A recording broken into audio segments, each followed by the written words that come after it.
Hey everyone, Jeremy here. Welcome back to the channel where we dive deep into history, uncovering the stories and strategies that shaped our world.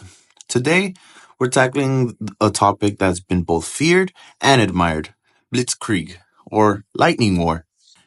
Now, you've probably heard about how the Germans used this tactic to sweep across Europe in World War II, but I'm here to share three lesser known facts that will give you a whole new perspective on this infamous strategy. So strap in because we're about to go on a historical roller coaster. Fact 1: Combined arms integration.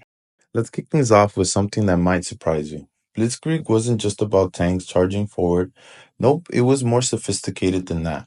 The Germans perfected what's called combined arms integration. What does that mean?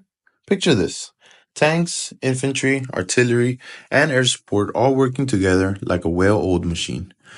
The idea was to focus all this firepower on a single point, what they called Schwerpunkt, or focal point, to break through enemy lines with overwhelming force. For example, during the invasion of France, the Germans didn't just go head on against the massive Maginot Line. Instead, they outsmarted the Allies by pushing through the Ardennes force, a place the French thought was impossible to navigate with large forces. This bold move allowed them to crush the French defenses in just 6 weeks. It's a classic case of work smarter, not harder. And it's why Blitzkrieg was so effective in its early days. Fact 2: The role of radio communications. Now, here's a fun fact that's often overlooked. Blitzkrieg would have been possible without the magic of radio communications. Back then, most armies were still using old school methods to relay orders like runners or telegraph lines, but the Germans were ahead of the curve. They equipped their tanks, planes, and command units with radios, which they would coordinate attacks in real time. Imagine being a German commander during Blitzkrieg attacks. You're getting live updates from front lines, issuing orders, and adapting to changes as they happen. This kind of instant communication allowed the Germans to keep the enemy on their toes, make moves unpredictable, and honestly, pretty terrifying.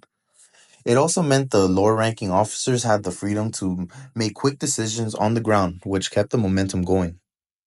But here's the kicker: this level of coordination required skilled and decisive officers, and when that wasn't the case, things would fall apart fast.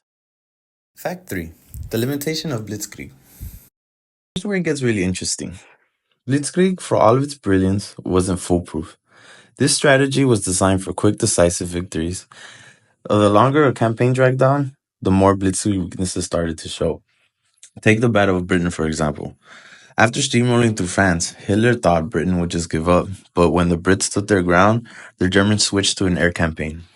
Hoping to break the RAF, they paved the way for an invasion. But here's the thing: Blitzkrieg wasn't built for drawn out air battles.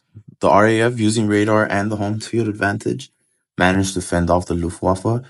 This wasn't the first time Blitzkrieg hit a wall, and it showed the strategy had its limits. Then came the invasion of the Soviet Union, Operation Barbarossa.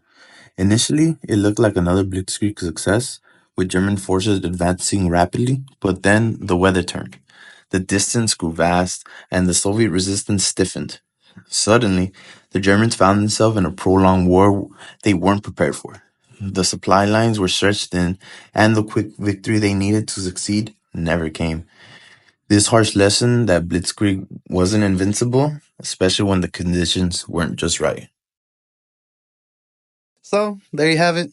Three lesser known facts about Blitzkrieg that reveal just how complex and challenging the strategy really was.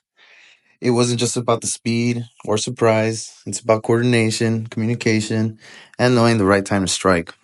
But as we've seen, even the most powerful tactics have their limits. Blitzkrieg was revolutionary, no doubt, but it also had its flaws, especially when the war didn't go as planned. Thanks for sticking with me through this deep dive into military history. If you enjoyed this video, don't forget to smash that like button, share it with your fellow history buffs, and hit subscribe if you haven't already. And hey, drop a comment below. Whatever military strategies or battles do you want to see covered next? I'm all ears. Until next time, keep exploring, keep learning, and I'll catch you on the next one.